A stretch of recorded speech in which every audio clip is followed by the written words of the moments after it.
how our content was stolen. Stolen, capital S. You've seen our brand before. Stop playing. We approached a person, okay? Hi, everybody. I'm Elizabeth, the founder of Shedavi. And I'm Cassidy, the social media specialist here at Shedavi.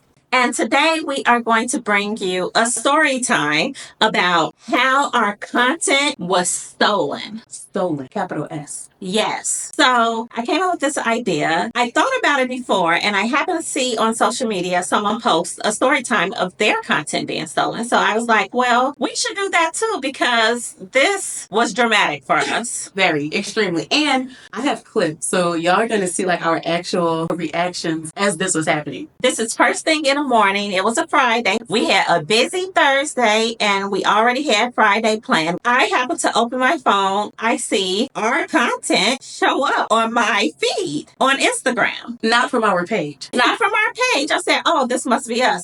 But no, it was another person's Instagram, but it was our content that Cassidy went to film. We went viral on this content. This was a very good piece of content that went out, that we worked hard on. We worked so hard when I came up with the concept of it, and Cassidy was executing it, and then I was reviewing it. So we have a whole process that we go through for our content. We worked very hard on this piece of content, and it did very successful. We had a lot of remixes of this content.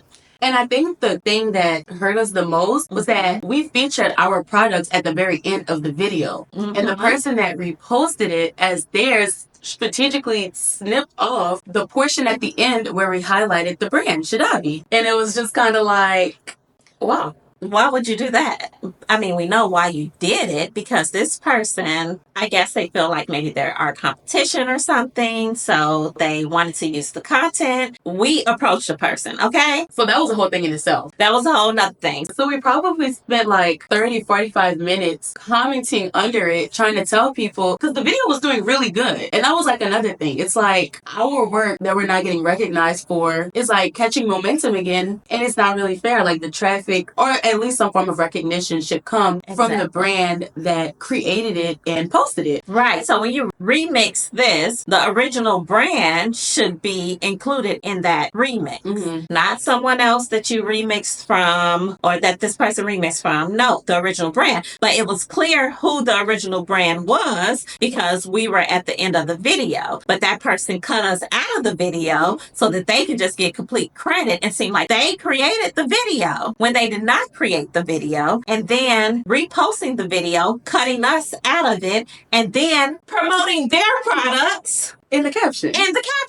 And this was not a long video. It was like 12 seconds. It wasn't long. It was not a long video at all. The time it took to produce it took hours. Yeah. But the video itself was like 12 seconds. So why would you saw the brand at the end, like us at the end? Well, the person did say that they saw us at the end. That's the worst part. Yeah. Oh, I can't promote a brand that I don't know, but you can take my content and promote it as your own. Every morning we have like team meetings where we kind of like go over what we did the previous day and what we plan on doing that day. Mm-hmm. And so on the call, Elizabeth was like, Cassidy, like, someone stole our content. So I'm like, what? Because it's early, y'all. It's 9:45. Still got crust in my eye. So I went on Instagram. We see it. And so Elizabeth and I, from our personal pages, we're like commenting and we're like, this is stolen content. And then we're like, well, we need to reach out, like, because this isn't right. Well, prior to reaching out, we decided to report it to Instagram. Yes. Reported it to Meta. We went in and we filled out the form on Instagram and informed them that our copyrighted work was being stolen, basically. While that was in play, we're on our video call, still strategizing on what's the next step. Yeah. We attempted to DM, but if you guys know anything about Instagram, some accounts are set up to where if the person isn't following you, it doesn't allow you to DM. So I'm like, I see like the call button. Y'all know you can like call someone via a DM. Mm-hmm. So I was like, I'm just trying to see what happens. Right. So I called it and it rung. Now, granted, she didn't answer, but I think maybe because I called, the DM portion opened or something. Right. So I was able to message her. And so the woman, unfortunately, was a Black woman-owned business. And, we just pretty much expressed to her that it was saddening to see someone who knows the adversity that Black women can face when they are entrepreneurs, you to steal our content and intentionally take off our promotion of our product. Exactly. And then put your promotion beneath it. And so the work that Cassidy put in, actually going to record it, the work that I put in, that we put in as a group, was all undermined by her going to do such a thing. You're posting your video. It took you a couple of seconds to take our content and throw in your promotion underneath it. And it just wasn't right for you to do that. And we informed this person of that. And so the person did end up responding. Essentially, she kind of tried to gaslight us. She tried to gaslight us.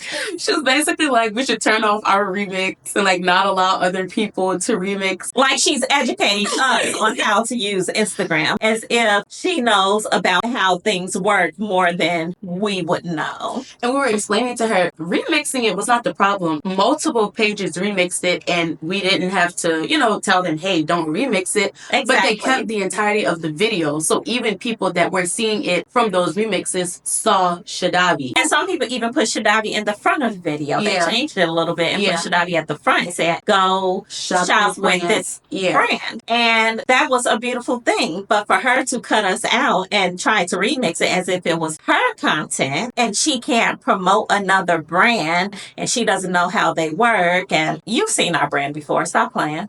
And I think the crazier thing is like, you could always just make your own version. If you like the concept, you could have done the same thing and added your own spin to it, make it your own, and then promote your brand. Right. Don't promote your brand under our content and cut us out of the video. Even if she would have kept our whole video and promoted us as well as promoted herself, I would have been like, not so much. But then I wouldn't have been so upset with that. Yeah. For her to just cut us out and then put your brand underneath and then try to gaslight us and say, well, this is how Instagram works, or this is how remixes work. She was very offensive. She was an offensive person. I don't want to sound too harsh, but I feel like a lioness or something. Like when someone comes in and messes with your baby or your cub, which is our brand, Shedavi. Exactly. And it's just like, no, we have to protect the brand. But I'm not saying that I don't want other women to be successful. Of course, I want other women to be successful. And of course, other hair brands can be successful too. I don't mind that. And I don't mind giving advice or things like that. Yeah. However, not at the expense of like undermining or like not giving recognition to work that we've put in. Exactly. Give credit where credit is due. Yeah. We actually ended up telling her she could keep it up, but we just wanted it to be tagged in the video and in the copy or in her caption at the very top. Like we told her, whatever, we kind of not got soft, but I guess it was like, it's up, it's gaining traction, just tag us. And just add the caption to include us. She didn't get a chance to delete it. Instagram removed it first.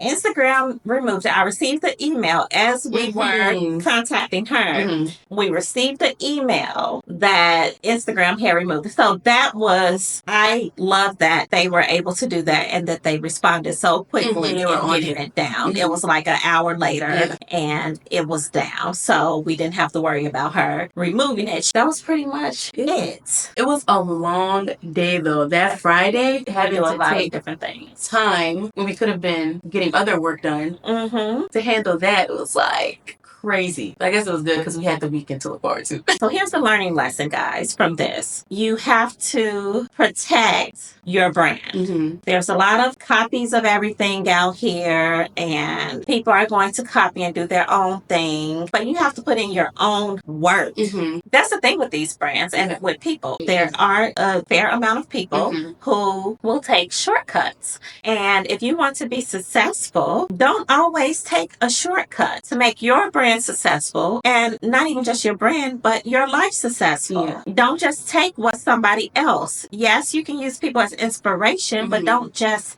take Yeah. That's not right. Yeah. That was just wrong. Yeah. And for us, it's just we have to be on it. We have to make sure that we protect our content, Yeah. our content. Yeah. Any assets that we have to protect them because otherwise people will pass it on as their own. People will pass it around as their own. That's really the moral of the story. Yeah. We hope you guys enjoyed our little story time. If y'all like this and y'all want us to tell more stories, let us know. Because me and Elizabeth, we love to talk. We love to yap. Like, comment, subscribe. And let us know what else you want to see from us. Yes. We'll see you in our next video. Bye, guys. Because I was on Instagram and somebody stole our video, Cassidy. Stole it. And trying to make it like it's theirs. Said, oh no, I cannot let this go by the wayside. I make no comments on the Instagram. Oh, wait. Let me see how this is. Right here, look. Oh, like actually stole it. Like Actually stole it. You see it, right? And cut us out the end. That's crazy. Because usually even when people do take people's content, at the very least, they'll tag them in the caption. I just felt like that was just very shady. This is crazy. She sat up here and took our whole video, put her face on it.